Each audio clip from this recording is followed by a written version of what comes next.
Darkcast Network. Indie pods with a dark side.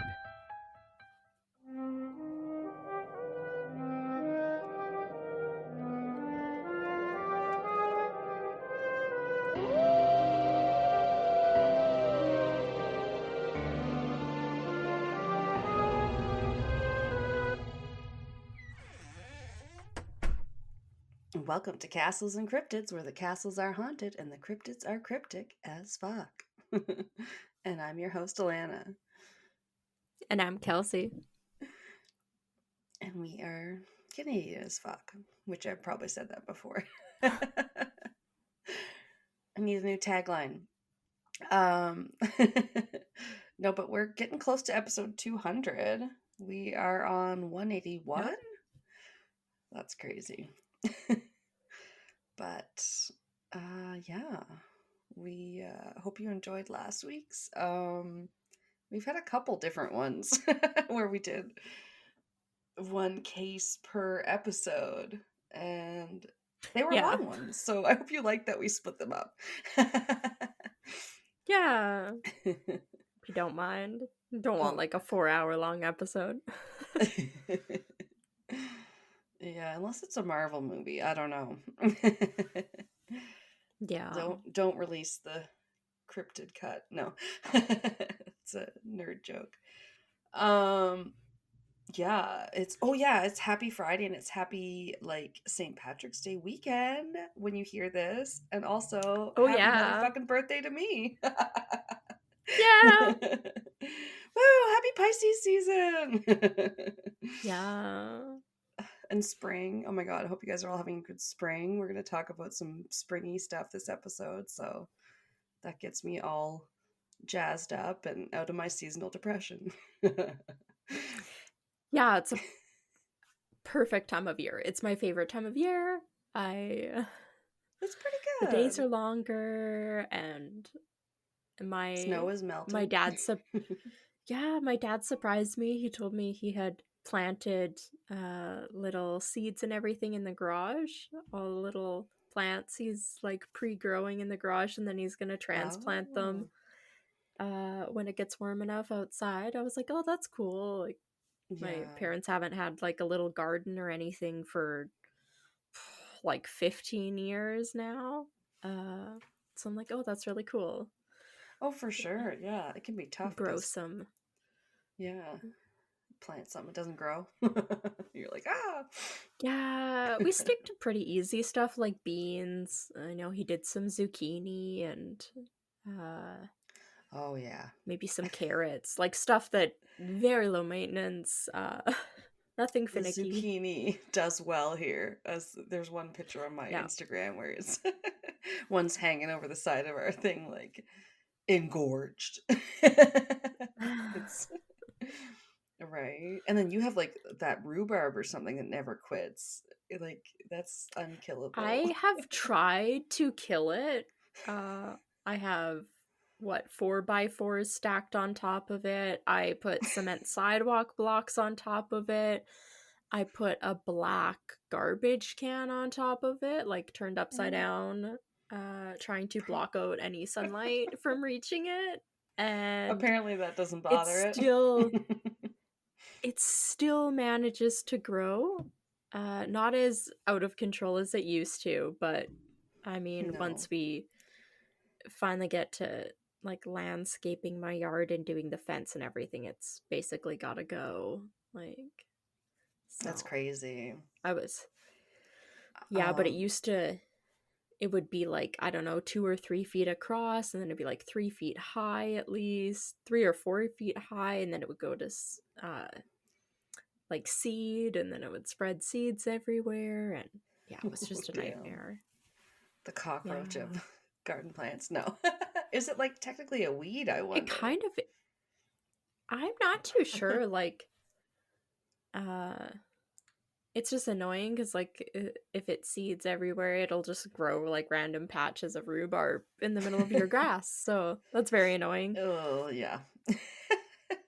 Yeah. The whippersnapper out like.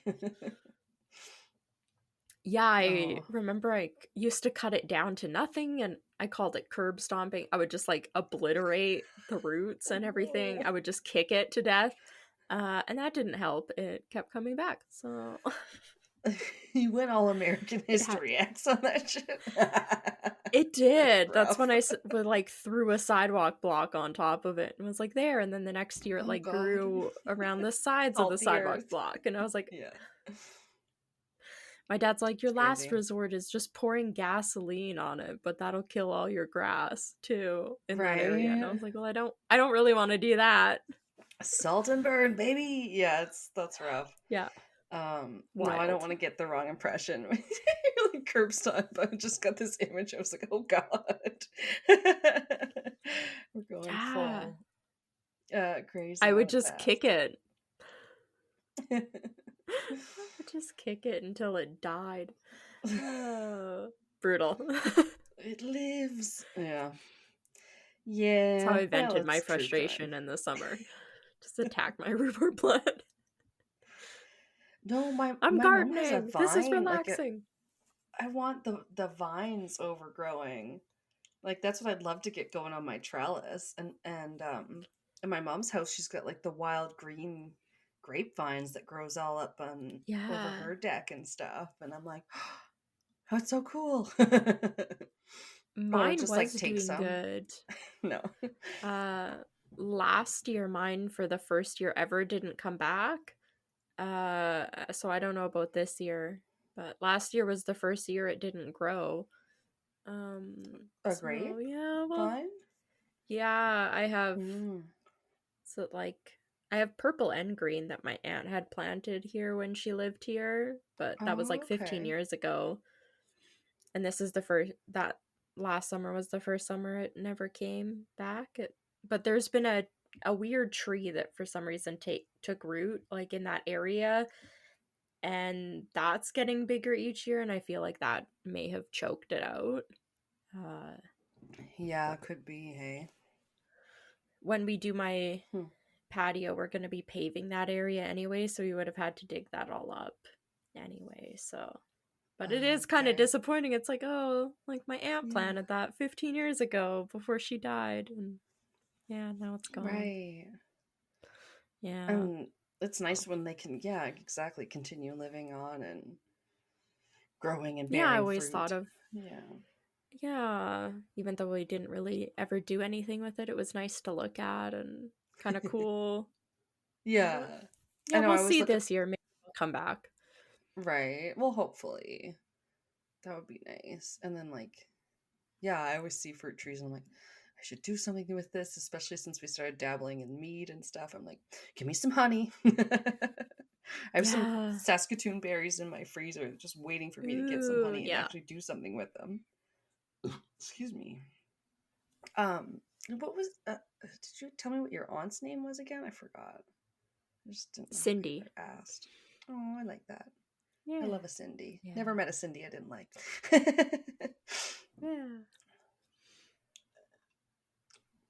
Yeah. Well, cheers to spring renewal. Spring. Woohoo! Yeah, spring break. No, just kidding. We were like, yeah, we've done that. Spring break crimes. Yeah. So bad. What are we talking about today? I'm excited to hear yours. Yeah, we got like ancient civilizations, ancient cultures kind of episode going on. Yeah. Getting into our history vibe again. I guess we're rebranding as True Crime History and Mystery. That's Ooh, us. Yeah. It's got a nice ring. Yeah. We got a lot of subgenres. We're not going to let good pods define us, actually. I'm focusing too much on we refuse. Who tells me if I'm a history or a true crime podcast? We can be both. Yeah. Yeah. All right. I wanted to talk about Pompeii. Ever heard of her? Right? I've always kind of been fascinated by it. Yeah. Yeah, there's so many little rabbit holes that you can Mm. kind of go into, and people have devoted their entire lives to like very specific research about different aspects of it. So I kind of Right. Such have a more, preservation. Yeah. yeah, like I have more of a generalized thing. It's not very long because I feel like there's so much that you can like continue researching if people were interested. Oh yeah. But it's fun to talk about. I get Yeah. like that's fun. Like Atlantis or like when I did Port Royal, I was like, it's something that just was there and then it was gone. It's so crazy. Yeah. Yeah. Uh so yeah, I guess I knew like just kind of like, oh, Mount Vesuvius, Pompeii, the like those the bodies and stuff is probably what it's most famous for, Right, the which we'll talk about a volcano. little bit. Yeah. Yeah. But you never been there yet? I haven't. No, I would love to. Uh Yeah. It'd be crazy. Love to get more on that side of the world. I've only really been on this side. I haven't gone anywhere on that half of the world, so Oh, I know. It's uh yeah. Take me on a European tour because I can hit six I countries. Yeah, in like I don't know, a week I maybe. would love to. Somebody once just told me, "Oh, find like the cheapest place to uh like fly to in Europe, and then just take Yeah. like trains and everything around, and that's Yeah, the whole kind of your best backpacker. bet." Right. Yeah, I would love to do that. Very cliche, but I would love to. Maybe I couldn't maybe take a whole year at this point in my life. No, But I could do absolutely it not. for a week or so.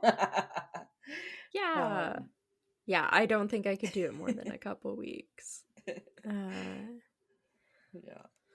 so Pompeii, at its time, was a popular resort city, which I didn't know. It Oh, was like, yeah, okay. I hadn't heard that before. It was It's south already of a ancient. tourist attraction or destination. Sorry. It was Yeah, actually. I was like, that's oh, neat. cool. Who knew? It's south of ancient Rome and lies on the west coast of Italy, and is along the Bay of Naples. So it's got like the nice bay there, and it's on one Oh, side. yeah. And it was mostly comprised of ancient Greek settlers that formed this independent minded town for like I think a few decades or so until it ended up falling under Roman influence in the 2nd century BC. And Oh, eventually, the okay. Bay of Naples became the spot for these wealthy vacationers from Rome to go to. And Nice. they ended up kind of turning that little independent town into this flourishing resort area populated by some of the most Sure. distinguished citizens of the Roman Empire. Citizens. Yeah, that's funny. Like, I don't know much about the Holy Roman Empire. Even after I I listened mean, to an episode of Noble Blood that was called like neither holy nor Roman nor maybe even an empire or something like that. It was kind of oh, like shoot.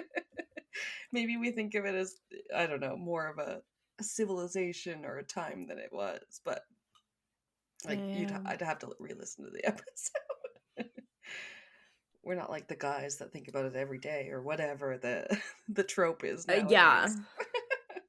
So silly. Yeah, what is that stupid meme? Thinking about the Roman Empire. I had to explain it the one to Pat because it's just like, yeah, I don't think that's a real thing, but maybe a couple guys think about the Roman Empire and just like I think about Yeah, a bunch of history, but I don't say every woman does. I know. Uh, Oh man. so Pompeii filled up over this time with these elegant houses and villas, and many of these were filled with expensive artworks and fountains, just like really Oh cool yeah. mosaic patterns, Oh, everything. Italian artwork and whatnot is crazy. I know. Cool. They just do it so well. Oh yeah. When I was looking it up, I was just like, oh, that kind of sucks. Like, it was this little independent-minded place. It sounded exactly like gentrification to me, which I was like, oh, this isn't great when I started my research, because I was like, oh, these rich Roman people Ah. just like came and took over from where these Greek people were just trying to live independently, and we're just like, this is our resort town now because it's along the coast. Okay. So Yeah, I think in I those was days we like, still called it maybe like maybe we didn't even call it colonization. It was just like we win the war. This is ours now. Yeah. But yeah. that's a good point though. But um yeah, people might be able to look more into this, but a couple, or I think one of my sources said that the like quote unquote middle class that were living in Pompeii also were able to see a general increase in their standard of living, um, Oh. because of the influx of all these rich people that were moving in, because they needed like people to build them homes and all that kind of stuff. So it seemed to help, like their standard of living in general seemed to go up, and it helped provide a flourishing economy that lifted up, it seemed to Right. be like most of the citizens, um, Okay, so it which I injected felt some better about. life. So Yeah. yeah, I was like, okay, that isn't as bad as I thought. I was like, this sucks. Uh, It's definitely hard to know when looking back what version you're reading and how true it is. because it said that like some people that had had small shops had more business, and then they could tell based on what kind of houses that those types of people that had been the middle, quote unquote, middle class ended up like Yeah. living in. They're like, oh yeah, like they were kind of starting in competition of who could have nicer houses, them or the richest people that were moving there. Oh my So God. like they were Of doing course. good, it seemed. They wanted to build their own McMansions. Okay. Yeah. I Oh, mean, I was like, yeah. yeah, if you got the skill, you can build your house. Like, You get a little money, you get used to a certain level of living, and oh, for sure, you get comfortable. I can see it. so it filled up. Oh, sorry. There was these. I guess the streets were paved. I hadn't heard of that before. Must have been like With stones or gold? something. No. Yeah. No. They just pour a fountain of gold. Let it. They flowed with milk and Uh, honey. Yeah. uh, and the streets were lined with small factories, artisans' shops, taverns, cafes. There's some arguments about how many brothels there may or may not have been in Mm, Pompeii. Uh, probably some official, some less official. I think so. People are like, oh, based on some of the mosaic artwork we found on some walls, even in people's houses. I was like, yeah. Maybe they just had an orgy there and they wanted to commemorate it with a I mean, portrait. there was one place they found that literally had prices like painted on the walls, so that place was very official. But some Oh my other places gosh. they're inferring. Like that, didn't I told you I But saw a thing on Reddit where someone saw an old business card thing and they found it in their grandma's house and it was like Dick's oh no. Services or whatever. Oh, maybe I was telling What? Pat. Oh my god, Yeah, I've not heard this. it was like from the 70s. It was like a really unofficial looking photocopied like sort of No, business damn. card with all these prices on it of like it was like specials for I don't know, widowed women and satisfaction guaranteed and then like I don't know, there's a price for like doggy style, but then there was also a price for like with barking and squeaking or something. I was like, wait, what? No. It was so 70s. Everything was like $22. I was like, wait. You know what? Damn. I saved That's it on Reddit because I thought we might want to do a Patreon segment like they do on Sinisterhood with Heather's saves. I'm like, oh, Alanna has some saves from Reddit that are crazy. Oh, that's wild. Like, It who was crazy. printed those business cards? Yeah, this is not safe for work, but one of them was titty chewing. Just I don't even Ooh, no, no thanks. want to know how literal that was. Not chewing. Not chewing, please. You doing? Oh my god, I'm so Uh, sorry. Did not mean to derail that, but that's what it made me think of. yeah. Uh, Oh then boy. there's like bathhouses as well that I think were Oh probably yeah. pretty common because I mean this is so long ago. Yeah, the Roman baths Um, and yeah, they were totally into yeah. it. It said that these were all frequented by tourists, townspeople, and then there was also, can't forget, there was enslaved people that were probably doing a lot of the work as Oh well. yeah. So, Yeah, and some uh, they were progressive and others they were just the same. Or, just as backwards. yeah. Excuse me. There was also a 20,000 seat arena, which is pretty Dang. cool. Yeah, that's a lot. Mini Coliseum. And yeah, kind of. There was open air squares, like seating areas, which I thought was kind of cool. And then all these marketplaces set up as well. I ran into something too. I don't think I kept it in my notes, but they uncovered like they call it like a gastro bar or something, kind of like a little eatery, Okay. like snack bar, where they had a really long, I saw it, it has a really long counter that kind of like almost like think of like bar seating Yeah. where it's going around a counter and it's going through the whole place. But on the counter there's like hollowed out, almost looks like bowls. Uh, but it's like Oh. hollowed out from the counter and people used to eat there. Oh So dang. they'd like serve your food into the bowl and that was like the seating thing. But it was like, yeah, you would have like snacks here and stuff. And they're like, yeah. I was like, that's kind of Little cool. deli. What kind of places, yeah, talked about like snacking or uh like eating in a restaurant that wasn't like a tavern or something. The original Like, fast food. I mean, I yeah. feel like I've heard about barbecue, like not joints, but like evidence they've found that go back to like, well, they barbecued some mammoth here or whatever, and you're like, wait, what? And then like they're like, we found this communal beer barrel, and you're just like, dang, how long have humans been like, how can we take this meat and stuff and make it into booze and partying and sex? All right. Spend time with our friends. Yeah, All about party. community. Hell yeah. That's why Uh we're getting together this yeah, so weekend. yeah, we are. There is a lot more if you want to look into it about like all the buildings that had going on and everything. Mm. So getting to Mount Vesuvius. It's Pompeii is located about 5 miles from Mount Vesuvius, and much of the city's wealth came from the rich volcanic soil that was black in color due to many Okay. previous volcanic eruptions that had happened. Right. So So it's very it was, rich.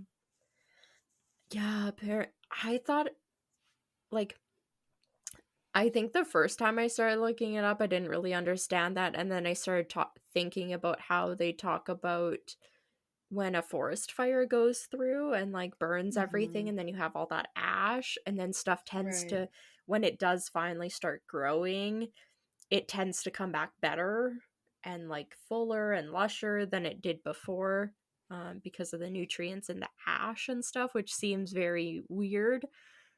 Right. That's I don't kind of understand what what I chemicals thought it of. produces, but yeah, I understand the general, like, okay, goes back in soil, is good now.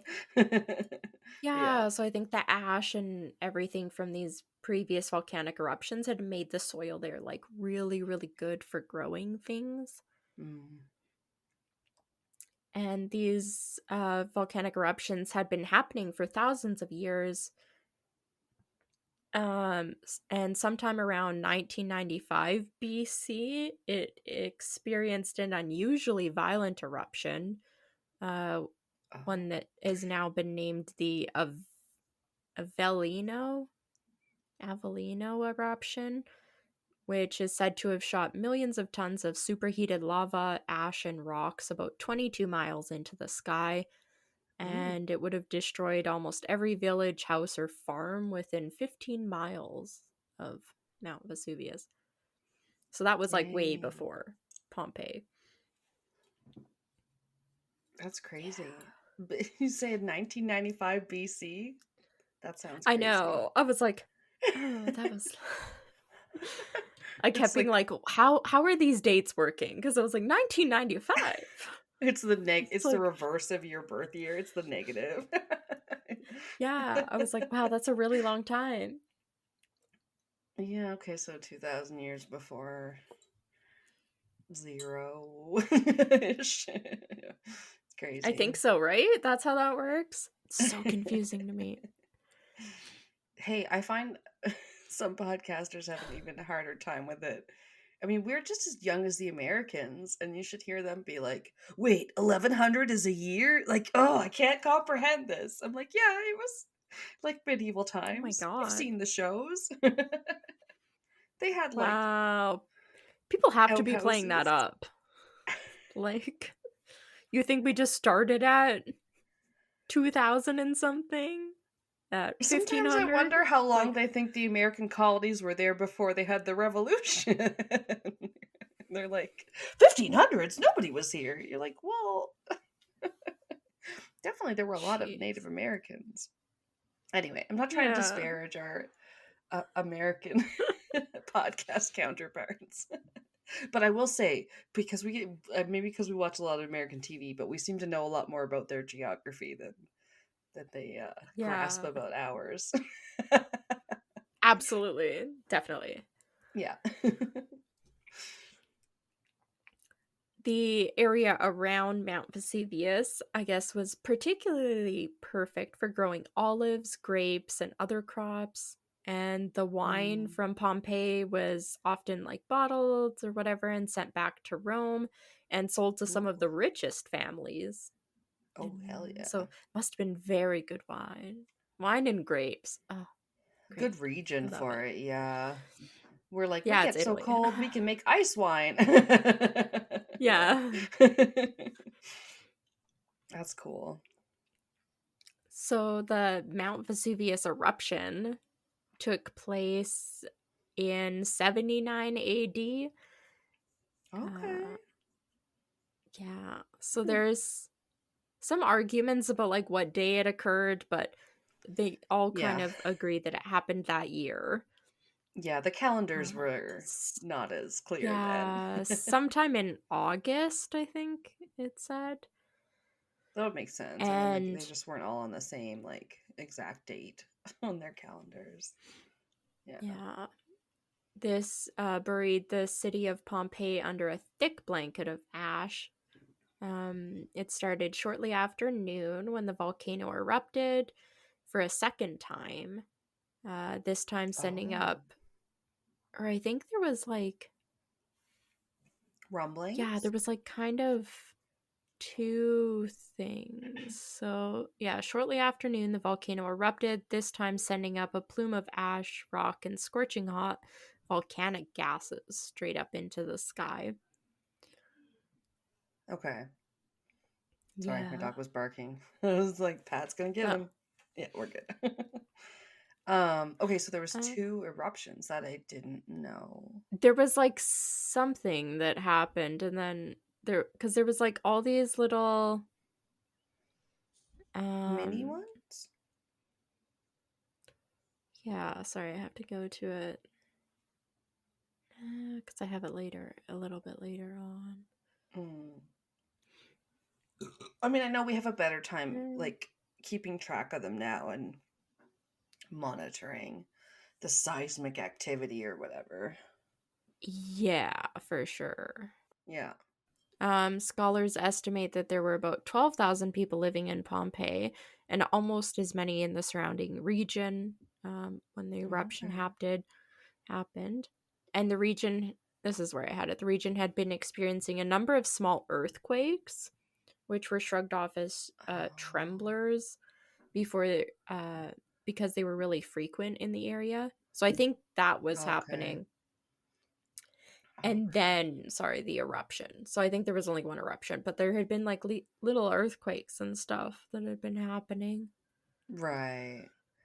But I guess if they're used to having that in that region, the way that the West Coast and like LA and them seem to just be like, oh, there's an earthquake. It's like, yeah, they would get used to it.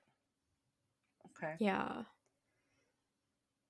Survivors described the dust and ash that shrouded the city in, quote, a darkness, like the black of closed and unlighted rooms. So just like pitch black.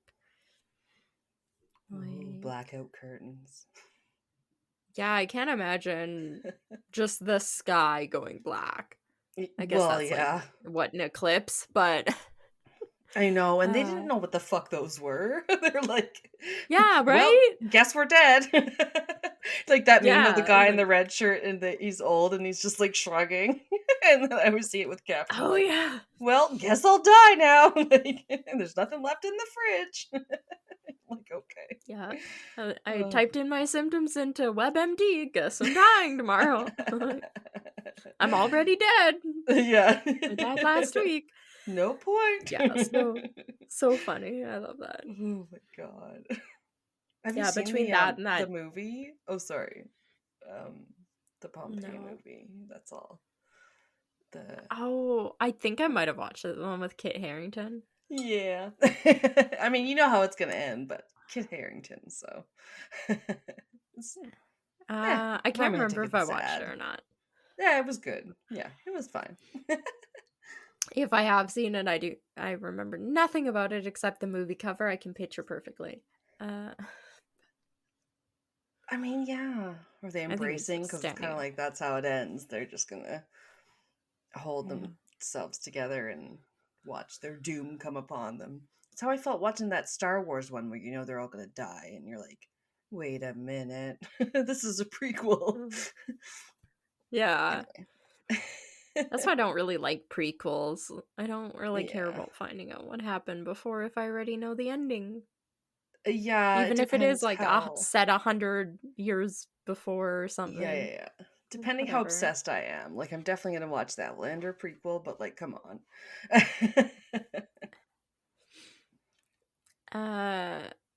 So yeah, the eruption is happening, and as the debris that had been funneled into the sky started cooling kind of in the atmosphere, it began drifting down to Earth. Most people in Pompeii had plenty of time to flee and were able to escape to safety, which I hadn't heard of before, so I found that interesting. Yeah, you do kind of get the impression more like it was a flash emergency situation. But yeah, that's like the next part, which I was like, oh shit. So the people that stayed behind in the city and in, oh my god, I knew I was gonna have problems pronouncing this. Oh, I got Celtic shit. Just wait. It's called Herculaneum. Herculaneum. Yeah. It's like it's a town. Okay. Like Hercules, but then it says Lanium. Herculaneum. Remember when we used to end all of our town names with Lanium? Yeah. Crazy. So there's people that stayed behind. Herculaneum is also right by Mount Vesuvius. They're very nearby each other. Yeah. There was also other little towns and villages all around the mountain. So, yeah, the people that stay behind in any of these areas were suffering through like ash clogging the air and making it really difficult to breathe. And then some of the buildings started collapsing under the weight of all the ash that was piling on top of it, as the city was covered in several feet of ash. So it was a lot. Wow. It got It would really be heavy. And pandemonium. I mean, yeah. even nowadays when we have social media and stuff, like, you don't always know what the exact best thing is in your situation. Like when you're evacuating because of a fire or something, you're like, I mean, Yeah. I can You don't see know it's what to coming do. towards me. Yeah, maybe I should go instead of waiting for the like updates on, social media or whatever. You're like, yeah, gonna have to make your own judgment, which is really scary. Yeah, like which direction is the best one to go in? Like you don't know. Hmm. You're not fucking researcher that can tell the wind direction is blowing it this way or something. Yeah, Like you're just trying to get out. crazy. So this is, I think, what I had thought of. I thought this was a whole lot more instantaneous than it kind of seems like it happened in, because it was really the next morning when pyroclastic flow, which is Ooh. a blast of superheated gas and pulverized rock that was traveling about 100 miles per hour, came barreling down the side of the volcano, and that's what like Oh. vaporized everything and everyone in its path. Oh So shit.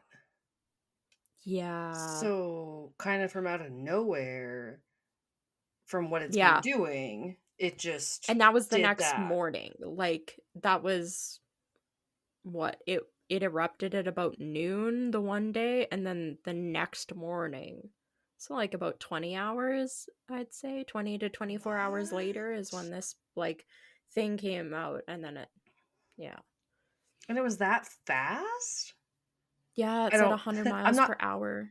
I don't know my miles now. But I know they're usually faster than our 60, kilometers, aren't they? yeah, 100 miles per hour, or no, 60 miles per hour is 100 kilometers an hour, about that. So Oh, okay. it'd be like Dang. what, another, like not Fucking quite half. fast. So Yeah, as yeah, maybe fast like as you drive your 140 or car. 150. Yeah, like yeah, faster. It's like Yeah, yeah, crazy highway yeah. speeds. Right. Uh and so that was the second day. By the end of the second day, Pompeii was buried under millions of tons of volcanic ash. That kind of, nobody was getting out at that point. Yeah. About 2,000 people that lived in Pompeii died within the city, while the eruption killed up to 16,000 people when combined with neighboring towns and villages in the region. It's like, that's a lot. Wow. And Pompeii's the only one I Huge. have ever heard about. Like, but Other, you mean like not that killed from the other towns? yeah, like I've never heard any of the other town names or anything. You only ever hear about No. Pompeii, and more people died in all the other villages than in Pompeii. Right. Yeah, even the I don't think I would know the volcano name if they hadn't Hmm. featured it on Friends when Joey gets the door-to-door salesman that's Penn or Teller or Yeah. whatever. He's like, "I can afford the V." He's like, "You guys want to talk about Mount Vesuvius?" I'm like, Yeah. it's so stupid. Anyway, we've been rewatching Friends, so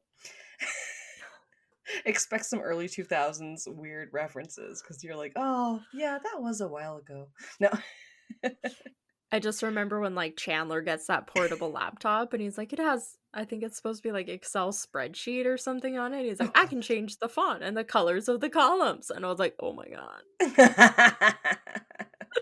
I was like, God damn it. This is so painful to Probably. watch. It's that whole plot point of who knows what Chandler does. It's all data, whatever. He checks the Yeah, weenus. that's so funny. Or when he's Oh just my smoking god. in his desk, but then he's spraying that air freshener, and then the one time he goes to do it, he accidentally sprays the air freshener in his mouth. I think we're probably And just it's about like to get to there because we've been watching the later seasons. I was like, oh yeah. I like it when Phoebe gets together with Paul Rudd's character. Paul Rudd just makes everything better. Right? He's so funny. Okay. Yeah, his And he has not storyline aged. holds up. He has not That's what I asked aged. Rain. I said, okay, does he look the same? Doesn't he, Rain? And she goes, well, who is that? And I was like, well, it's Ant-Man. And she goes, oh, okay, yay! Like, I need a zoom in of like crow's feet or eye wrinkles. I need something. I need full HD, as Yeah. clear pictures as you can of him in some of these movies and like him within the last couple years, and I need No. that side by side. Yeah, you can do the side by side. Like, there's a scene in one of the latest Marvel movies at the end where I went, oh god, that lighting, like, really. It's like when you go to the bathroom at work Oh or something, you're no. like, oh my god, I'm a hack.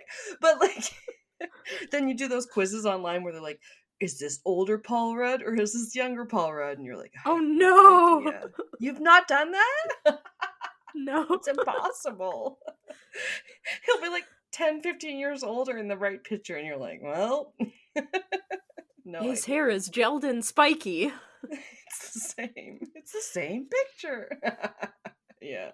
Yeah, that's why it's like I need full HD pictures of Paul Rudd from every year, going back from like the late 90s to Oh this year. yeah. Totally. Yeah. Uh so I hadn't heard of this before, but I guess it made sense. Some people after the eruption did try and return to Pompeii and Oh, Herculaneum, and they tried to okay. search obviously for lost loved ones, relatives, and try and collect some of Oh, their belongings. But like pretty. with that blast, especially that like pyroclastic flow, there was Love like it. superheated gas there. A lot of stuff was like incinerated and destroyed, so there was virtually Dang. nothing left for them to find, and these Wow. like towns were basically abandoned for centuries. It's almost like, in terms of explosions, because that was Pat's specialty in the military. Um, like it had a long, like fuse almost, and then it's as if it then went off all at once with that big blast, that pyroclastic or whatever you said. That's crazy. Pyroclastic flow. Um, That's my new band name, but yeah, it's crazy. yeah. That's nuts. Well, it has had mega eruptions before. Um, Okay. as I talked about, like the one. So, and then it in between that, like, where do I have it? Um, It just feels like there's not too many that have had a similar situation. I don't know. Other than maybe here it is. Mount So, St. Helens. Yeah. Mount Vesuvius has experienced 27 serious eruptions between Oh. 79 AD when the Pompeii eruption happened and 1944. Or 1944. Plus 1944. Yeah. Yeah. Sorry, I had to think of it in pluses and Yeah, minuses. 27 like serious eruptions, let alone like smaller ones. And then Huh. the last major eruption was in 1631. I guess this is like the biggest one since Pompeii, which killed between Okay. 3,000 and 6,000 people and triggered multiple earthquakes and a tsunami. So that's fun. Like, oh my Right. god. But it's crazy how people will be like, oh yeah, Yosemite or Mount St. Helens and all the ones they'll be like they're due for an Yeah. explosion or whatever, an eruption rather. And then like I don't know, I'll listen to a podcast or whatever that's like because 30 Seconds to Midnight or whatever on our podcast network was a really good one about she was educated in like infectious disease and stuff like that, so she could talk about the different like here's bird flu and like you know what I mean, like or like Yeah. is this one like really gonna wipe us out or whatever. And then yeah, they were like, you know, the people that monitor the seismic activity said there's really nothing going on to be concerned about around like Yellowstone and whatever. But people will just kind of like still kind of want to be worried about and freak out about the ones that they want to freak out about. Because if it went off, it could be like really devastating to us nowadays, of course. But Yeah, I think there's yeah, warning signs. Like this one they were talking about, there had been exactly. frequent earthquakes happening in like even the Yeah. years leading up to it, that people had Yeah. been disregarding. So, Things we know to uh, look for now, I would say, for sure. yeah, and we got all these like scientific equipment that can measure it even if we can't feel it at surface level. They can tell it's happening underground, which is Yeah. good. Better equipped, I Yeah. think. But Yeah. it's still scary. Yeah, for Yeah. sure. So I guess a lot of what we know about Pompeii comes from this guy has a crazy name. Pliny the Younger, Oh my who god, there's a younger? I've always heard of Pliny or Pliny the y- Elder or whatever. Yeah. Okay. yeah, that's his uncle. Really? They are Okay. related. They're not just two people named Pliny the something. I always was like, okay. This guy Yeah. again. Yeah.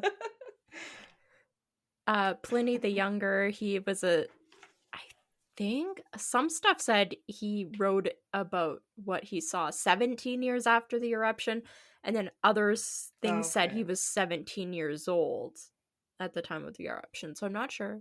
I'm going with that he's 17, Okay, and so like he either he was around at the time and wrote about it after, or like he wrote about it at the time it happened. It was obviously very close to the time yeah. it happened, either way. Okay. Yeah, so he survived the eruption, and much of what we know about the city of Pompeii and its history is thanks to his writing and eyewitness Oh, testimony.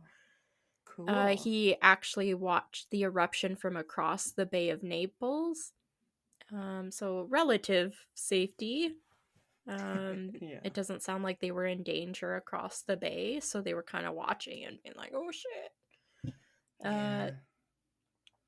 and he described the plume as quote a cloud of unusual size and appearance, and described it as a pine tree that rose to a great height on a sort of trunk and then split off into branches. So, like, that Oh. was his best description of what the blast of it actually erupting looked like. Yeah. Before And we had terms like mushroom cloud and stuff, maybe. And it yeah, it probably did look different. Yeah. so I guess this is interesting. Like, he described it well enough that today geologists refer to this type of volcanic blast as a Plinian eruption. So, like, they could tell what kind of Oh, eruption it was based on his description, which I thought was kind of cool because we might not dang. have ever known. Yeah, so it's a I like Plinian I did eruption, I not guess. know that. I love a good word origin and way to make your mark there, Pliny. That's crazy. Yeah, like, I don't know if it's partially named after him because it's like, Hmm. yeah, it's like Plin. So, um, yeah, but like they've seen these other types of eruptions in volcanoes now, so it's like, yeah, they Dang. they know what kind of eruption it was, which I think is interesting. And then, yeah, his uncle Pliny the Elder was a commanding officer of the Roman fleet, and he helped Okay. use his boats to go across the bay and see what was happening during the eruption. And he tried to like calm some of the panic and like mitigate what was going on. Aw. And I guess he stayed there a little too long because he unfortunately was killed from the toxic gases that came down the next morning. Oof. Dang. Yeah. So he went there to try and help. and find out what was going on. And then the gases, I guess, killed him. Those are the craziest stories, right from the front lines, so to speak. Like the people that were the last ones to see something. Like when I've heard about rock slide ones where they're like, oh, and then I saw it coming for me, and like somehow you have their words, but they didn't like make it, and you're like, damn, like you Oh, witnessed yeah. history. Yeah. Or like people that make out by their skin of their teeth, so to speak. Like some of these survivors you're talking about, it's crazy. It's just Yeah. unbelievable. So the Unbelievable. ruins of Pompeii were abandoned from 79 AD to 1748. God damn. A very long time, like over 1800 years. Nobody cared about When a group, restoration during those times. They just wanted to keep their own heads. right? I think so. This was when a group of explorers, quote unquote, rediscovered the site. And underneath all the ash, they were surprised to find that what remained of Pompeii after the blast had survived mostly intact. Right. The buildings, artifacts, and skeletons were preserved actually under all of the ash when they ended up being able to like excavate it. That must have been clean crazy. It away. So, to figure that out. Like all the ash and everything had helped like destroy it from the weight, what did survive that initial blast like ended up getting preserved by the same thing that destroyed it, which interesting. A crazy time capsule, like as if you're a fossil or something, just perfectly preserved. Crazy. Yeah. The bodies of like the Pompeii bodies are probably what it's most famous for. The bodies of men, women, and children, and even animals that lay frozen where they fell. Many trying to clutch valuables and each other in their final moments. Oh, dang. Yeah. The remains of the city have been a source of fascination and study ever since. And they've taught us a lot about everyday life in like this very, very ancient world. Because it was so well preserved. Right. And yeah. Archaeologists have uncovered jars and preserved fruit and loaves of bread, even. I think one of the jars, most of the sources pointed out one of the jars was even recently sold at an auction, I think. Oh, wow. And I think they recommended you not eat what was inside of it. So I don't know how it went, but they did sell off a jar of food, quote unquote, that had been preserved like 2,000 years ago. Not that kind of preserves. Oh my lord. Yeah, Still. not Elaine on one sniff Seinfeld and you eating dead. the old cake from the royal wedding or whatever. No. There's apparently an antiquarian of Pompeii that was built between 1873 and 1874. And it's had a few different uses. When it was first built, it acted as an exhibition area for artifacts from the ruins that I think they were trying to sell to people. Oh. And then, yeah, it seemed very weird. I was on their website even. I'm like, this isn't very clear about what you guys were doing. But, well. Yeah, especially if it was back in the day where people would just take a brick or a rock or something. They're like, a murder happened here, a souvenir, you know? That's what I think was going on, because I mean, it's like the 1870s. Probably. And it expanded in the 1900s and had like information to help guide visitors through the history of Pompeii before the eruption. And then it ended up closing for a long time. Like there was closures during World War II because it was damaged pretty severely. And then again in 1980, it was closed after an earthquake happened, and it didn't reopen after 1980 until 2016. So Oh. 36 years later, it reopened as I know, I was like, what? Like, Weird. yeah, it reopened as a visitor center and a museum venue. Okay. So, yeah. The excavation of Pompeii has been ongoing pretty continually, I think, since 1748 when it was rediscovered. And it is designated as a UNESCO World Heritage Site. Because, Oh, of hell course, it yeah. is. Woo. Those came up so much in yeah, my travel program at the community Yeah. college or university there. I never remember what it stands for, but I was like, oh yeah, they like to Yeah, I preserve have no those idea. sites. It's either historically significant or, a preservation of a certain like ecological area. Like it's got some significance they want to preserve. That's why they had to come Yeah. up with such a long acronym to incorporate all the different sites they want to keep. But it's cool. It's very cool. Like, be like Stonehenge and all those kind of places. So Yeah. yeah, that's awesome. I already talked about my next part was that there had been like yeah, it's still considered one of the most dangerous volcanoes in the world. It experienced Uh, 27 serious eruptions between 79 AD and 1944, with the last major eruption being in 1631, which killed between 3,000 and 6,000 people and triggered wow. multiple earthquakes and a tsunami.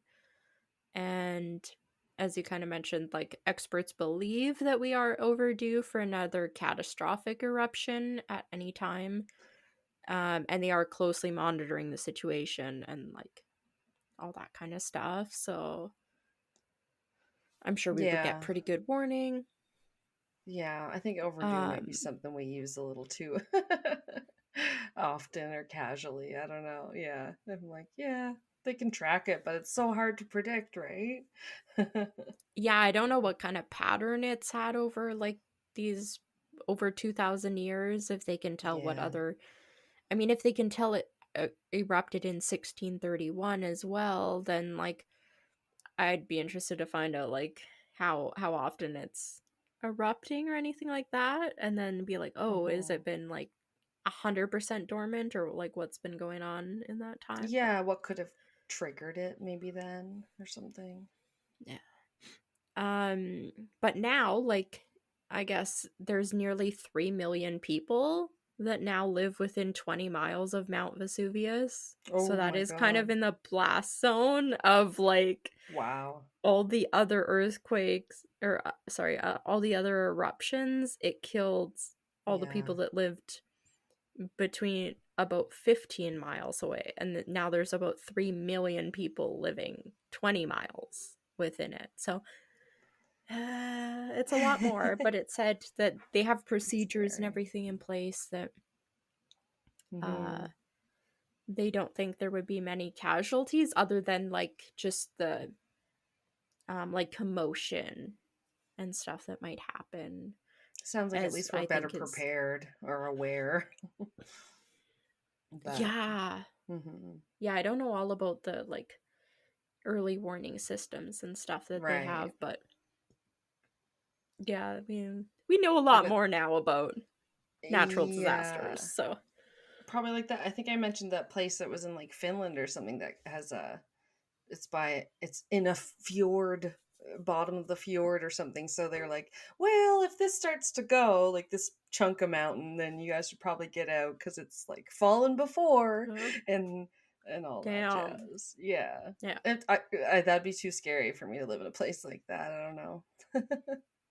But Yeah, we're pretty well protected here. I mean, we yeah. had what there was an earthquake recently in our province like a few weeks ago that was like a decent Oh. magnitude, but does not happen very often at all. Whoops. No, I wasn't even aware of that. Yeah, Calgary had like Okay. 5 point something. So Did yeah, they? Huh. Yeah. Yeah, I'm positive it was 5 something. When I was like, oh.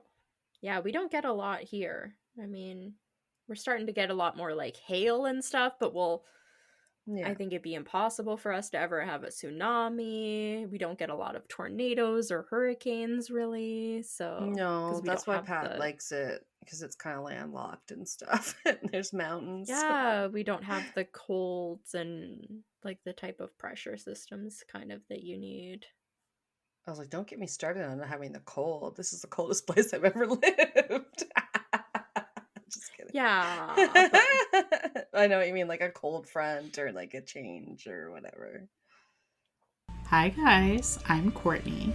And I'm Lisa. And we are the hosts of The Book of the Dead, a true crime podcast based out of New Jersey, where we tell you about the most obscure cases that you may have never heard of. So join us in the Book of the Dead library for another chapter of the Book of the Dead wherever you get your podcasts. Bye guys. And we're back. So, after you've all gone to watch Pompeii with Kit Harington, now we're going to come back to some Celtic traditions and, I don't know, stuff that's going to make you go want to watch Outlander or something. No. But we need to have an Outlander, like a swear jar, but it says Outlander, and every time Lana talks about like Outlander, she has to put like a nickel in. like Schmidt's douchebag jar on New Girl. He has to Oh, put yeah. money in every time he's a douche. I forgot I told you about that. Rain was like, basically said I need my own drinking game for every time I mention a new podcast or something like that.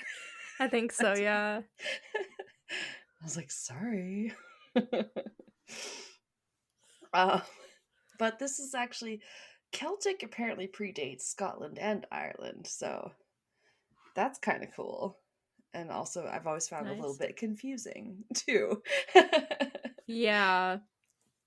Yeah, I'm always like, is it Irish? Is it Scottish? It's like, well, it was before all that, so maybe that's why it's a little, you know. But yeah, kind of part of some of us darn white folks' heritage. Oh, and that Pliny... I'm Scottish. Right? I'm Scottish. Yeah, because your last name's Scottish? Or no, our last name's Norwegian. Yeah, okay, that's the Scandinavian part, because it's got the sun in it. Yeah. We're the Sands, not the Sons. See, that's, I'm always like, how do I remember how to spell hers? Not sun. The Sains, yes. Yeah, I don't know. I don't know where we got it in ours, but there's English, Irish, Scottish, or German, and French, and all of those. Yeah. In our background. Yeah, I didn't really know who the Celts were or whatever, but they're like a collection of tribes, so that makes sense. Okay, so they had origins in and around Central Europe and shared a, quote, similar set of languages, religious beliefs, traditions, and culture. So I guess the tribes may have been made up by the, I'm probably going to pronounce some of them wrong, but the Gaels, the Gauls, the Britons, the Irish, and the Galatians.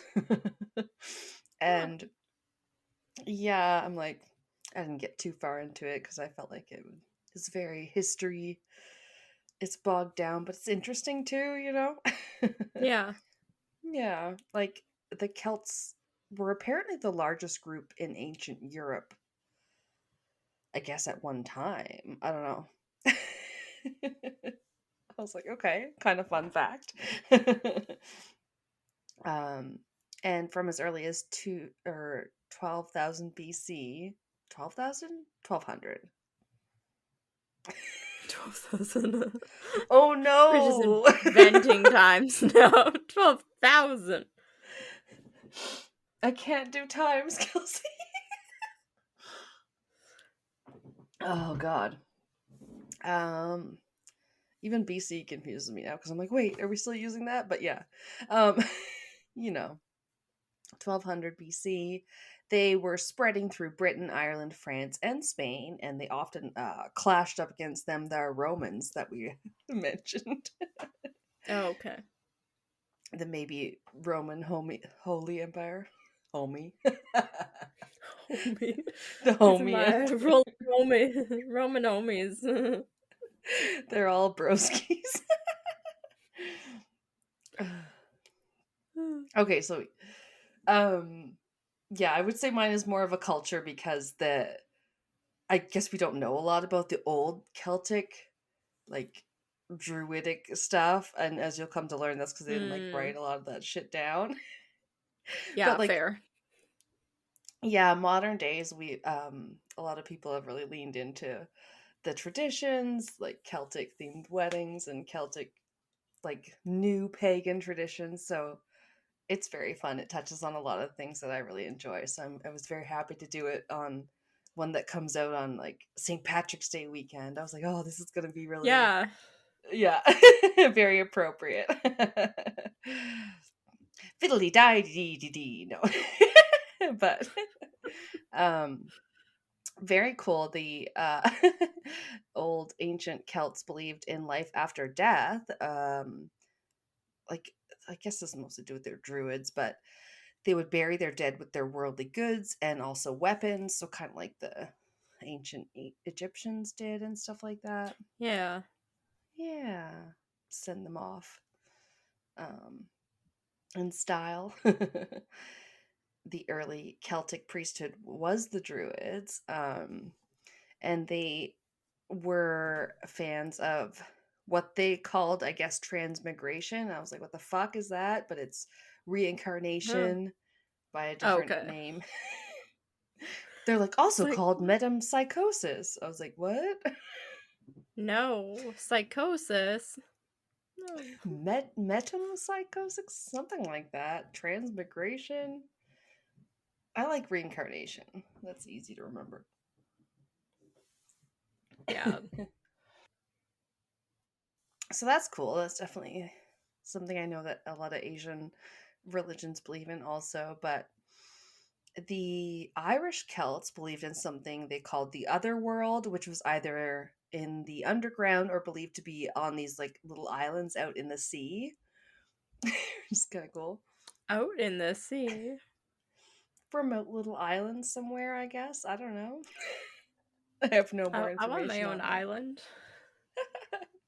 I guess it's like their little like afterlife heaven. Like they would call it, or it was known as the land of the living, the land of the young, or simply delightful plain or the delightful plain, I guess.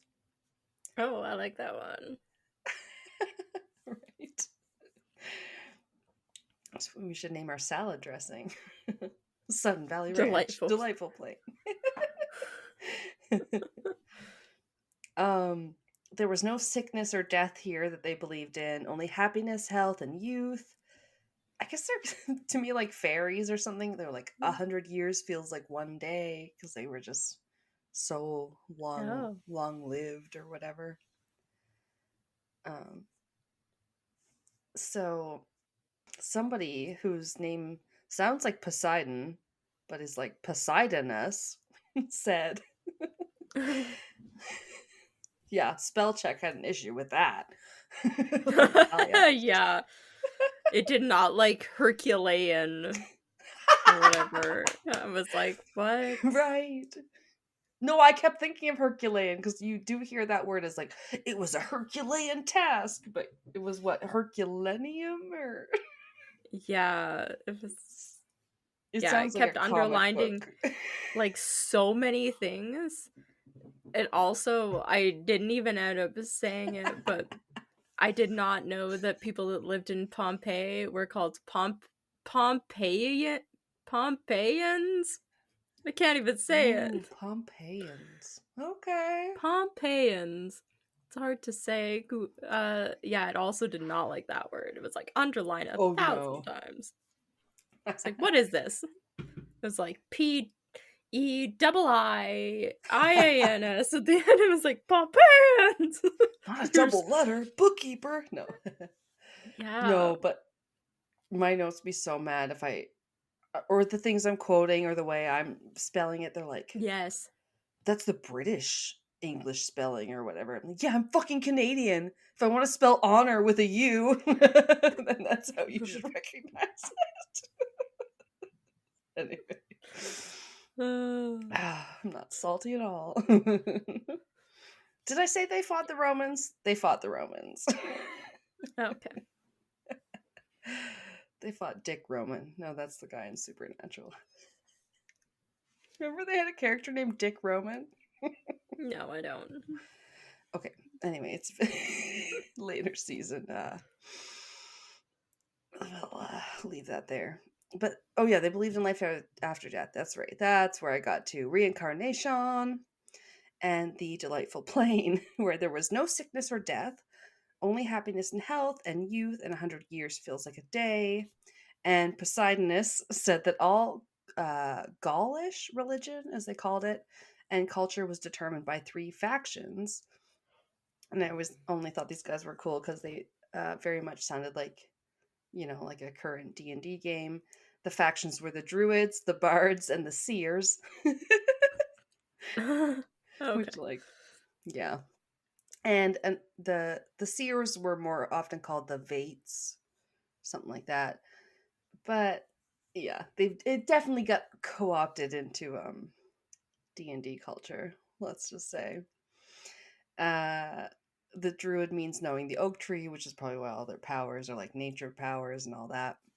But I thought this was funny. At the time, the men and women that joined the druids might have been tempted to join the order just because of the tax breaks and to avoid the manual labor of the day. Sign me up.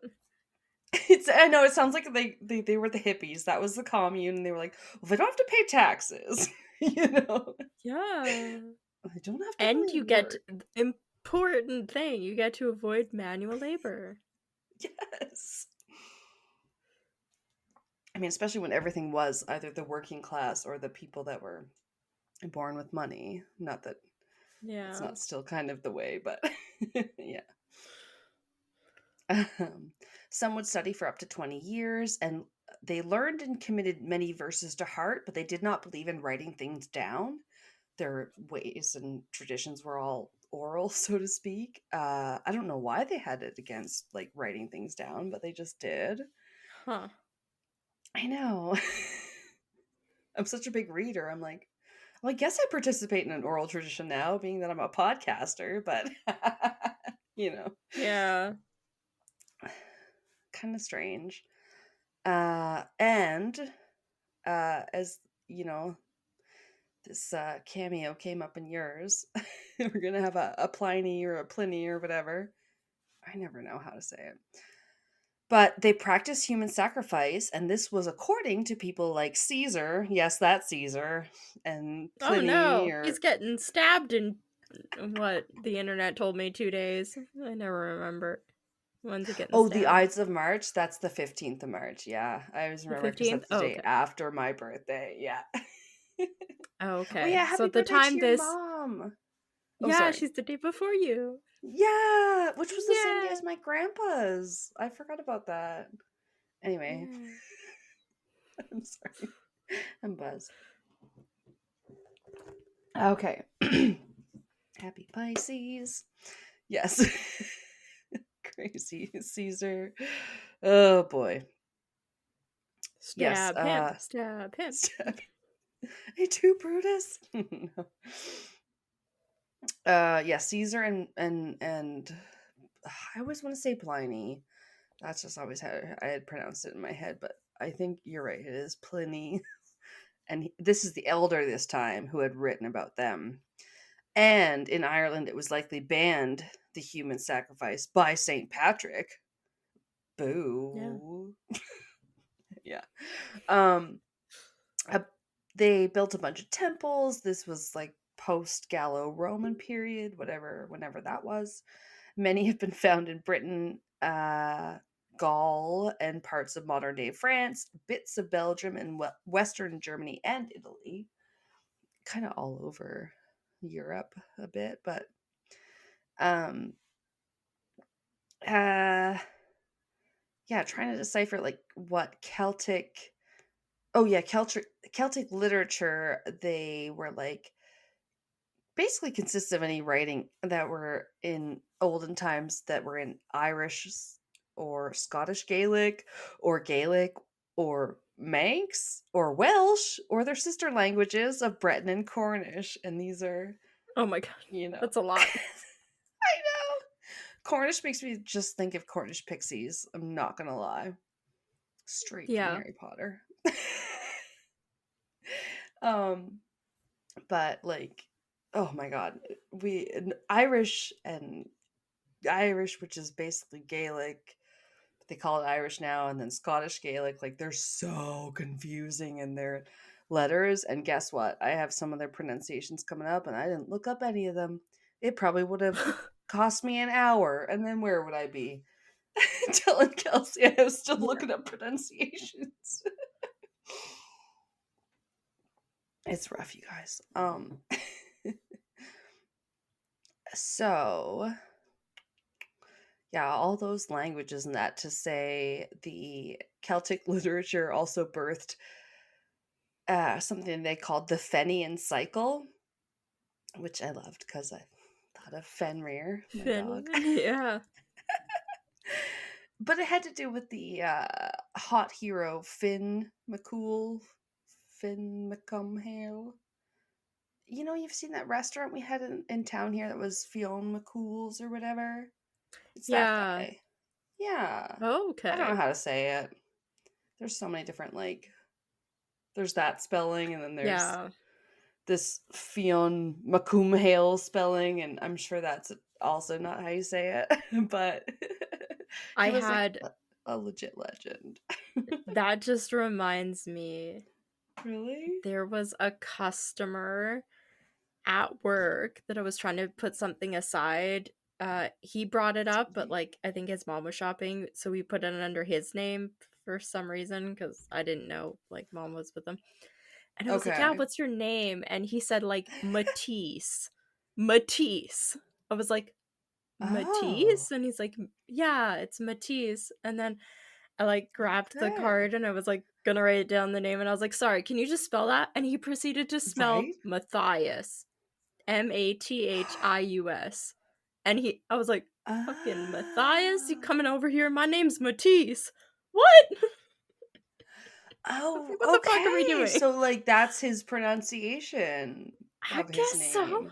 He was very young. I was like, oh, I feel like we just totally took the name Matthias and was like, let's pronounce this really weird for my 17-year-old son. Matisse. Well, like, and it's true that people will, like to have their own unique spellings of things.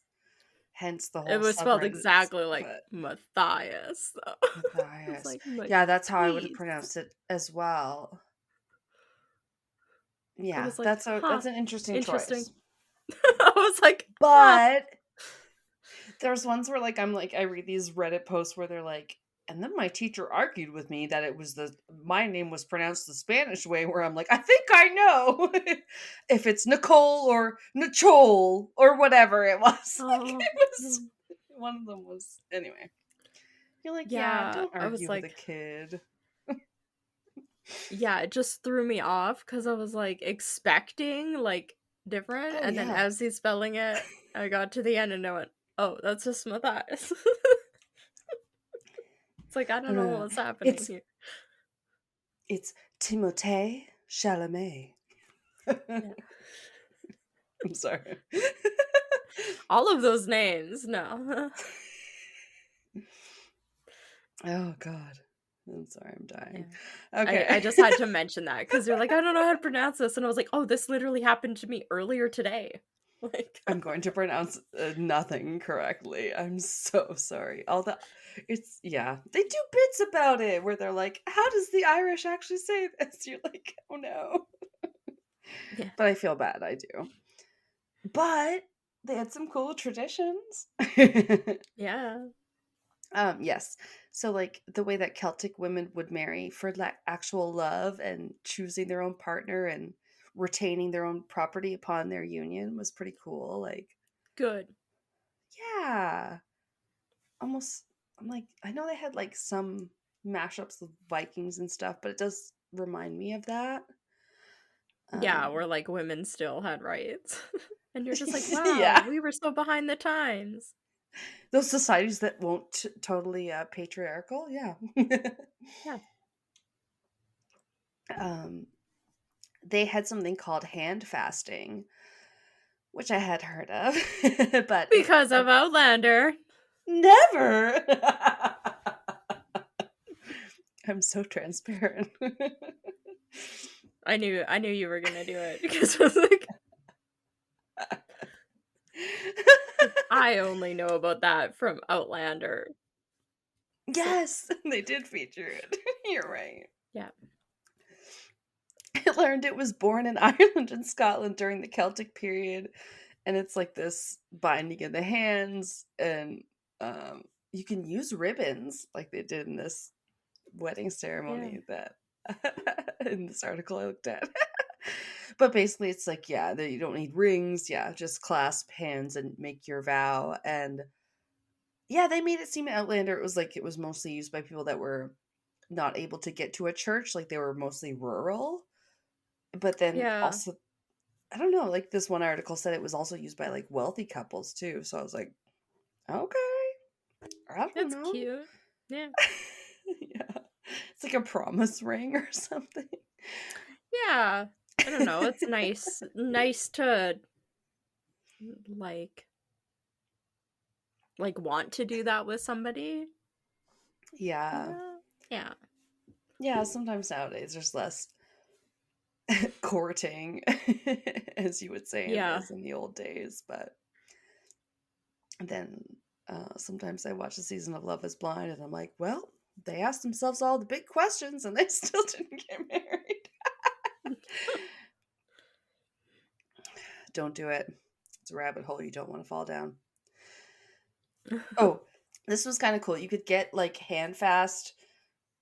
I guess it's kind of just like in getting engaged, I would think today, but it's kind of like it was a trial. Like it would say, get handfast for a year and a day, maybe live together, kind of try it all out. And then I guess at that time you Yeah. would make the official ceremony or not. I'm not too sure, but That's it was a good. trial run. Yeah, Yeah. I think so. You don't see that too much in history, that's for sure. It's more like Encouraging people to live together and yeah. the person you have sex with, you marry. They saw Right. your ankles. You are engaged. Yeah. And then like, yeah. I was gonna say like gay relationships are not a thing, but they were. Yeah, and literally every civilization. Oh gosh. And some royalty. They just don't talk about it as much. Yeah. Okay, yeah, so that was hand fasting was a trial run you could do, and might have been typically done around the time of Beltane or Lammas, which is the different festivals that we're just about to get to. Because it is more modern, I guess, interpretation of some Celtic stuff, but people do have fun with it, and Yeah. yeah, they like incorporate so much of it. It's pretty cool. Um, and when they don't write down their traditions, how the hell are you to know what they were actually doing for their Yeah. rituals?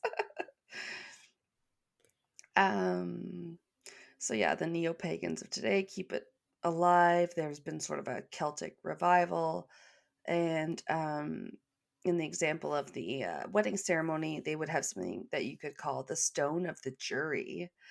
Um, a maybe Scottish formed tradition that represented the past, plus also the bones of the earth.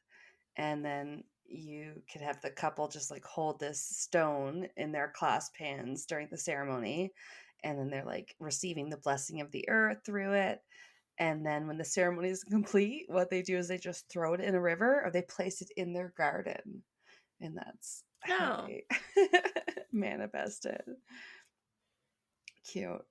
Then there was the prayer of protection. You would also do that. This is still in the wedding ceremony. You can, do today if you want to do it. Celtic themed. You can draw a circle of safety to symbolize community and protection, whether it be a circle of stones, flowers, or wood. I say, why not all three? Yeah. Love a circle of stones. Then there's the candle of unity, an ancient, apparently Irish tradition where you light the 3 candles as one, which represents the fire element for the ceremony. And this ties into the ritual of 4 elements, along with the hand washing, which is to purify. And then you light the incense, and that's kind of like the air and the fire. And there's something to do with sheaves of wheat. Wheat? To represent the earth. But now makes me think of, there is an episode of Friends where they are trying to name their baby and they do make fun of the name Rain, where Ross is like, oh, my name is Rain. I have my own kiln and my dress is made of wheat. Like, shut up, Ross. No. Ross, are you a hippie? Your baby's not going to be a hippie. Yeah, it's pretty funny. Sorry. As for the celebrations, this is where we get to what you'll see, in pagan stuff nowadays too. The wheel of the year gets all divided all evenly, which I think makes sense for a calendar because it's just a wheel. It's just a cyclical season change.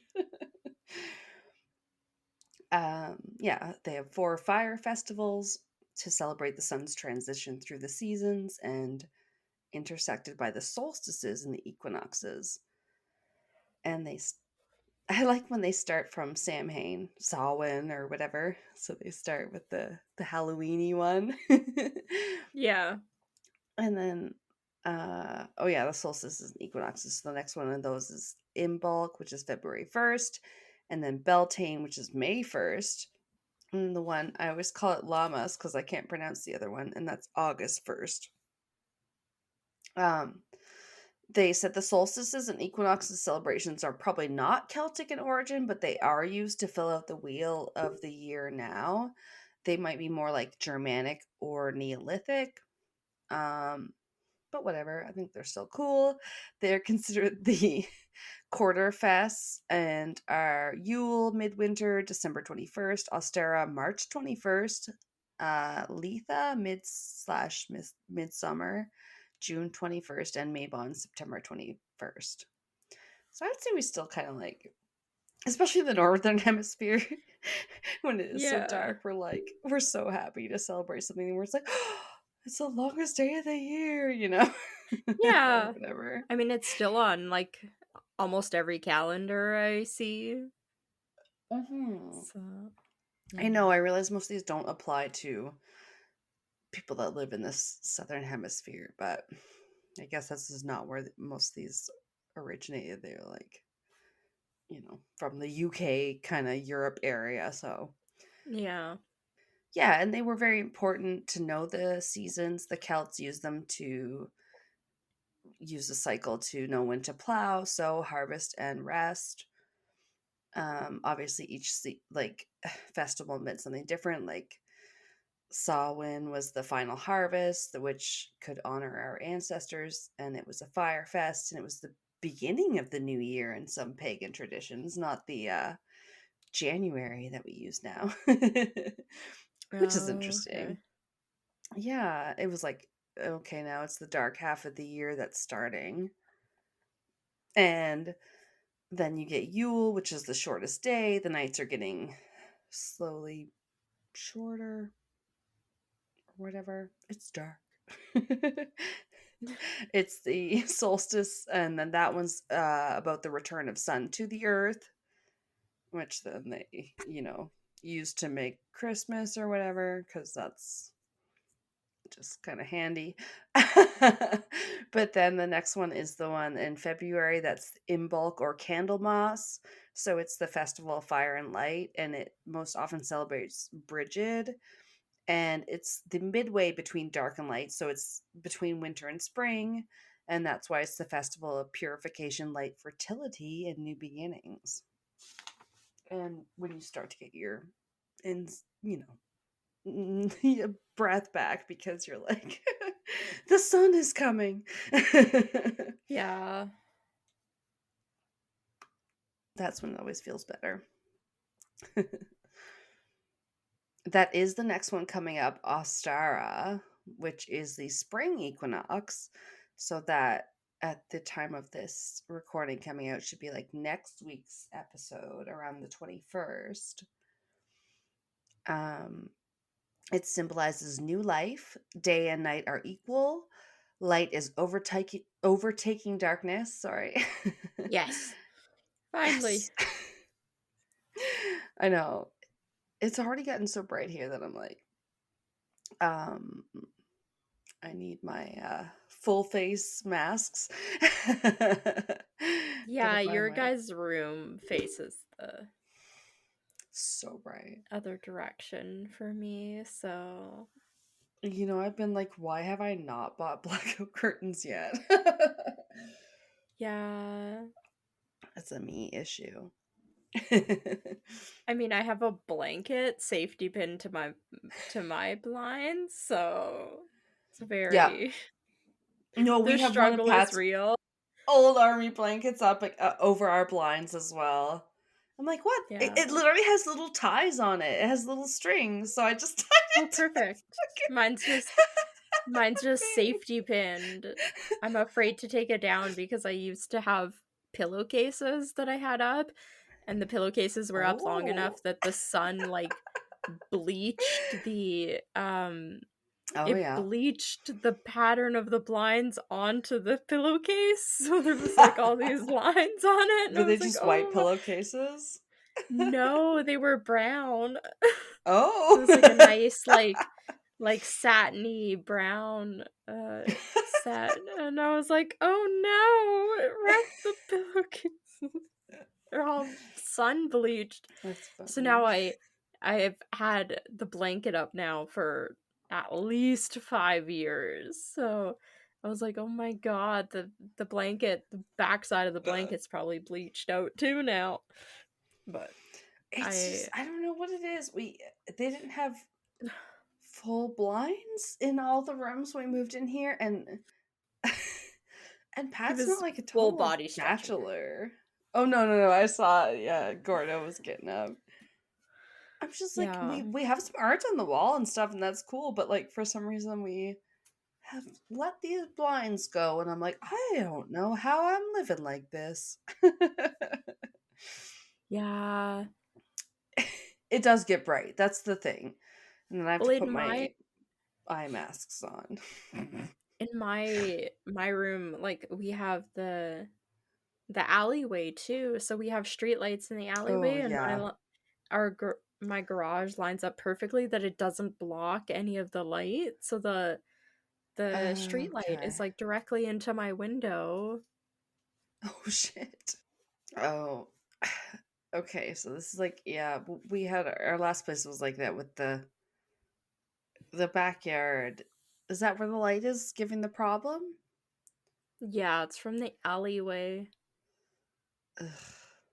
And then just really in the summer when it's so light, up until so late in the evening, it really comes in because the bedroom faces south, so like it just has the light all the way from like early morning until late evening.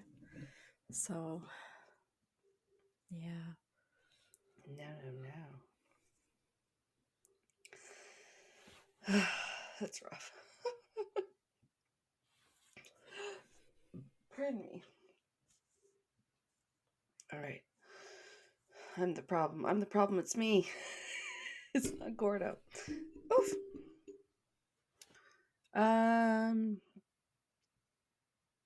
Okay, yes. So what we are about to enter into is the spring equinox, Ostara, and we are happy that light is overtaking darkness. I think that's what got us on our topic. But then the next one coming up after that one, because that's end of March, is the Beltane or May Day holiday, which is a cross quarter festival that is fire related and honors fertility of the earth. And we I human no. sacrifices. No. I found this one funny because I was like, I'm sure this is the one that anyway. Midsummer. Put it in the Outlander jar. Claire goes back during Beltane the first time, I'm pretty sure. Because they have to go back during one of the festivals. One of the times. That's probably how I first got interested in it. I don't know. But this site did say it was a time of lust, passion, fire, and abundance. So I was like, ooh. Oh my god. Sorry. All right. That's spring. And the next festival is Letha or Midsummer, which is a cross-quarter fire festival, the longest day of the year, and when light wins over darkness, and sometimes called the light of the shore. And we've all seen Midsummer, so Yeah. you know, I guess you could take it that way. No, but there's also Mabon, the Quarterfest, which is another equinox. So this is like in the fall. I forget what date I said, but the Thanksgiving time, second harvest, the days and nights are equal again, and they also call it the light of the winter. Um, so the one that we were able to celebrate next, the Ostara on the 21st, is traced back to ancient pagan traditions like Germanic Celtic, named after the Germanic goddess Eostra. That might be how you say it. I think this one where they get the name for Easter, to be honest. It's just the way it's spelled. Eostra or whatever. Yeah. But the name evokes the dawn and means the burgeoning light of spring and embodies the cyclical rhythm of nature's rebirth. And in pre Christian times, communities across Europe gathered to honor Eostra and celebrate the vernal equinox, heralding the return of warmth and fertility to the land. I'm all for the warmth and all of it. Yeah. So yeah, it's again like a triumph of light over darkness. And the vernal equinox marks a moment of perfect balance where day and night are in harmonious alignment. This symbolic equilibrium mirrors the inner balance we strive to achieve in our lives as we navigate the ever shifting currents of existence. Ostera's symbols, such as eggs, hares, flowers, serve as reminders of the eternal cycle of life, death, and rebirth, inspiring us to embrace change, growth, and transformation. Not chickens and bunnies and But totally though, because they're like hares, and I'm like, you mean like the Easter Bunny? Right? It's just so funny. Everything's been like, no, it's totally Christian, or that's because the no. Easter Bunny lays his eggs, and we're like, that makes no sense. Right? No, it's because they steal everything. Yeah. Yeah, exactly. That gets co-adopted and all that, and Yeah. yeah, obviously there's tons of like I even have one of the books I sit my computer on has it's the Hearth Witch one with different recipes and stuff that you can do for the different like celebrations of the year, and it's just so fun to look into, but um I won't bore you guys with all the details. Basically for the spring they're like you can use different plants and herbs by like planting or keeping around the different kind of flowers, like spring flowers, like daffodils, tulips, and crocuses.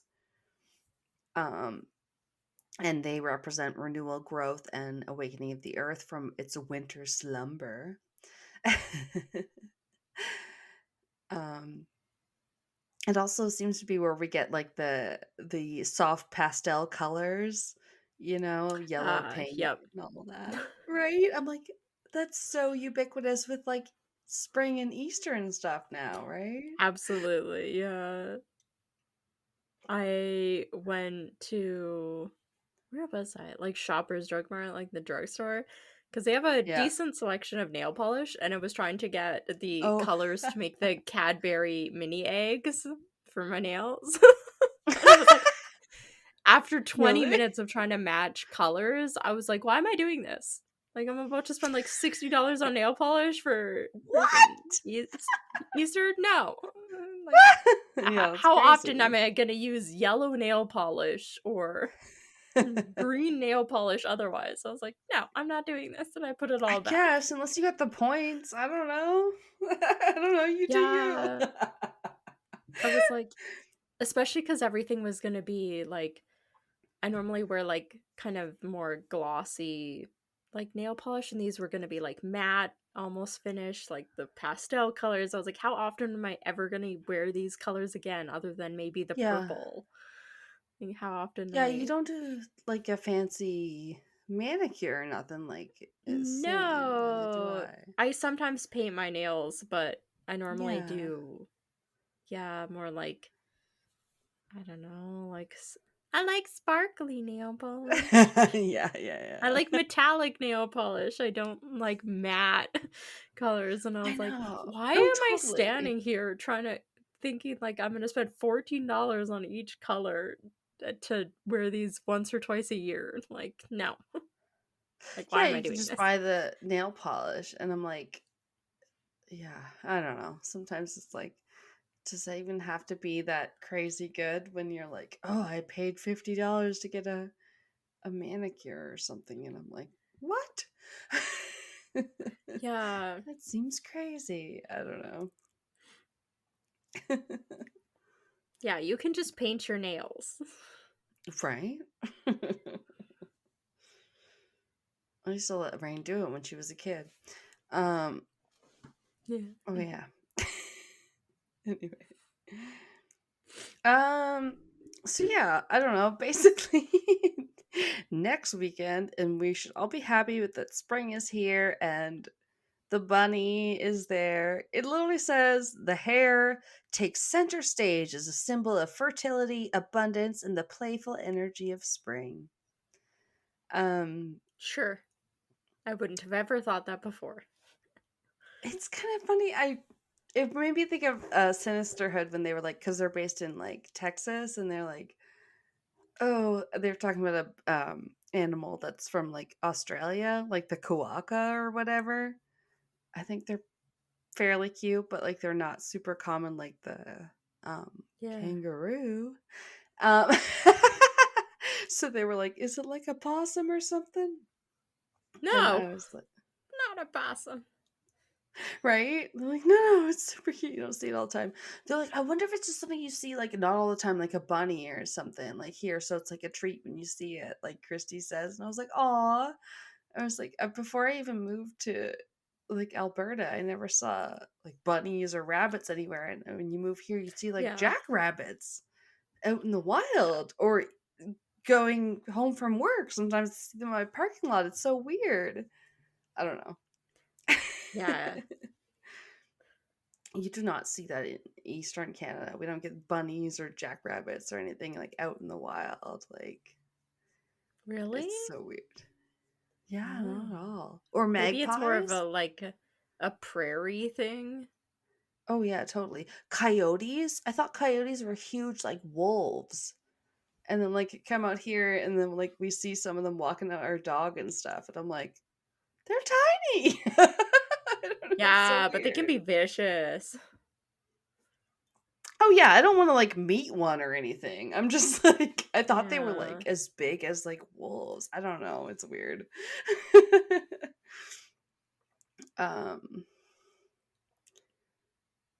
yeah. Okay. Couple more, I guess, Ostera things, and then we can wrap it up.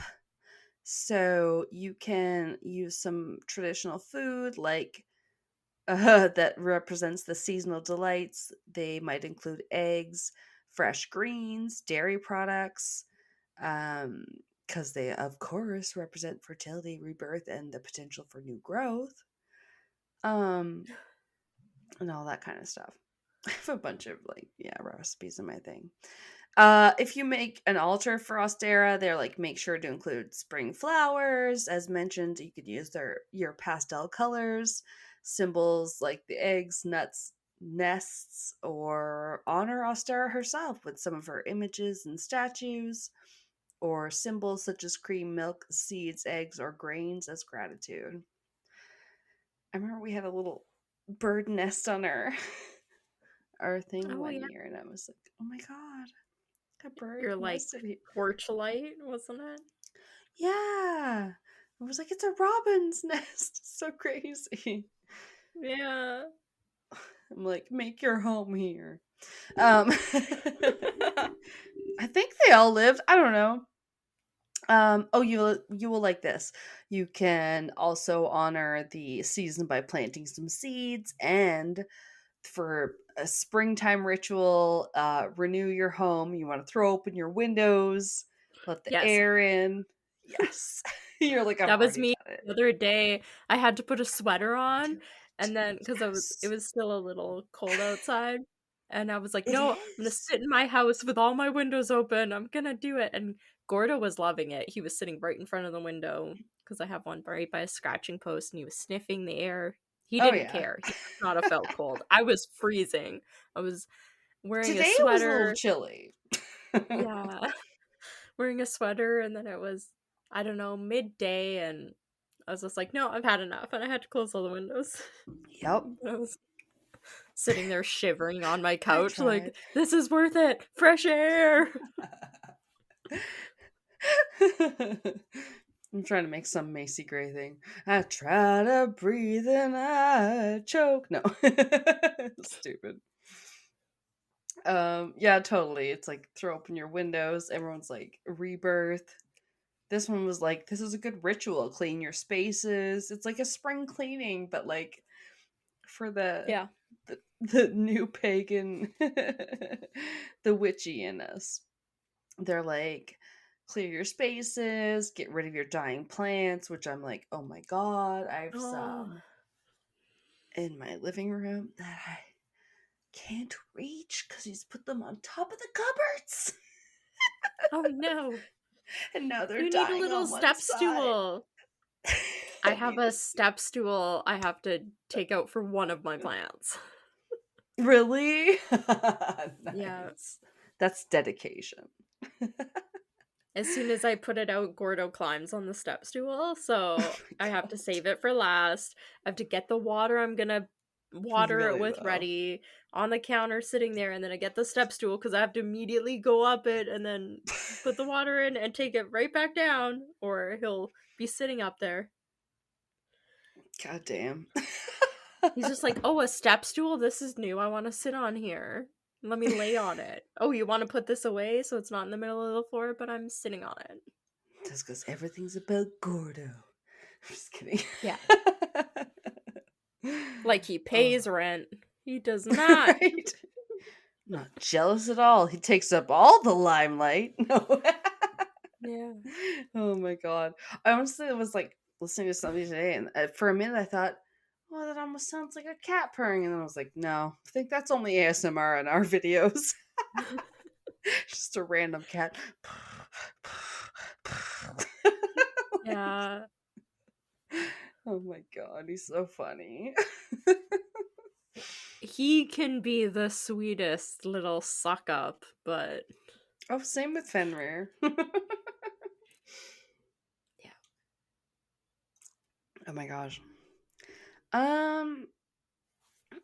Yeah, honestly, speaking of cultures, yeah, I like to let's end on with talking about the spring ritual. getting rid of spring cleaning and washing your windows, they say. Oh my gosh. They are highfalutin, Yeah. think they can get me to wash my windows in one weekend. Yeah, I remember doing that with my mom. We used to take all of the panes off of all of our windows and individually clean them. Who has the time for that? What were we doing? We had storm windows. Like, I don't know if it was an East Coast thing, but because it would get Mm. cold, I don't know. We had the extra windows that would end up outside. Maybe out here you kind of almost already have to have windows that are going to withstand the cold because it can get so fucking cold in Alberta. But Yeah, like, I think they just have yeah, different panes. Like, I felt like I was like, okay, we had like one normal window when I was a kid, and then like if it would get cold or whatever in the winter, it was like, oh yeah, then you get your storm and you put an extra like it felt like window outside of yours. It's yeah. crazy. Like, oh, cold or you're warm, yeah, whatever. It's Canada, you guys. It's crazy here. Yeah. The last time I cleaned my windows, it was a couple years ago. Yeah. Because my garden hose has holes in it now. My one, like, I don't know, when I rolled it rolled up weird and it Always. like pinched it and then it like cracked there, Okay. so then it was leaking. But Oh no, yeah, they're the I have shittiest. It's not just you. yeah. Anyway. Um I Yeah. just took my garden hose and I just used my like handle and just like power washed the front of my house. And I was like, there, I cleaned the windows. And I just walked Oh away. yeah, that makes sense. I was like, the outside. Like, just power wash my house. Like, Yeah. yeah, it was so efficient. Especially because I have white siding, so like dirt and This is everything true. gets on the white siding. Yeah. I know after Pat like what is it? Mows the lawn. Sometimes I have to Yes. like sweep the sidewalk and then I'm like out there with the broom and I'm like, why am I sweeping the side of the the house by the sidewalk? I'm like, it's gone all the way up here. Yeah, it's crazy, right? Yeah. um well, all that to say, you can definitely embrace the spirit of Ostera by connecting with the natural world and immersing yourself in the beauty of spring's awakening. They suggest take a stroll through a blossoming garden or wooded grove, allowing yourself to be fully present in the sights, sounds, and scents of the season. Commune with the elements, earth, air, fire, and water, through outdoor rituals or meditations, fostering a deep series of connection and harmony with the earth and all its inhabitants. Sounds nice. It does. And I think that's also where I ended it because then I always find a rabbit hole to fall into, and it was like mythology, and maybe that's a different episode. I don't know. There's quite a bit of fun women warriors apparently in Celtic mythology that I feel like Oh, I yeah. should probably give it its proper I don't know, Yeah. episode or give it its due. Yeah. Yeah, But fair enough. yeah. I don't know. I enjoyed yours though, as always. Yeah. Thank you. All right. Well, hope you guys enjoy it. As you don't need to know, but we're going to get this out to you as quick as we can as we're Yeah. recording it. Hopefully Yeah. there's no delay. This is our Yeah. most, short notice episode, I think Yeah. we've We try ever to done. record in like a week out if, Yeah. preferable, but it's a couple days before we're going to release this onto you. But that's okay as long as we we get each other to do the editing and stuff. I'm like, okay. Yeah. We can do this. Yeah. We'll get it uh, out. exactly. All right, and then I guess we'll see you next week for something a little different, but hope you enjoy. Yeah. Thanks for listening. Bye-bye.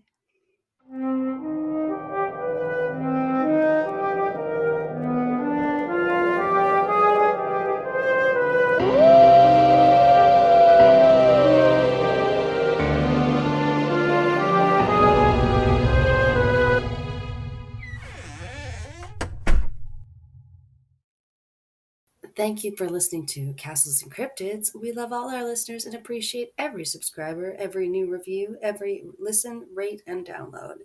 Our music is by Kobe Off Air, and our cover art is by Antonio Garcia. We are also a proud member of Darkcast Network, where you can find the best and spookiest of all indie podcasts. Follow us on social media, where we are at Castles and Cryptids on mostly all of the things, now including TikTok. Check out our bonus content on Patreon. Cryptid clashes, video minisodes of your hosts making asses of themselves, Ask Me Anything, quizzes, other special episodes, and more. Starting at just $2 a month, you can get 1 to 2 extra episodes, depending on your level. We produce, edit, and research everything ourselves, and any support you can lend helps us to keep it cryptic.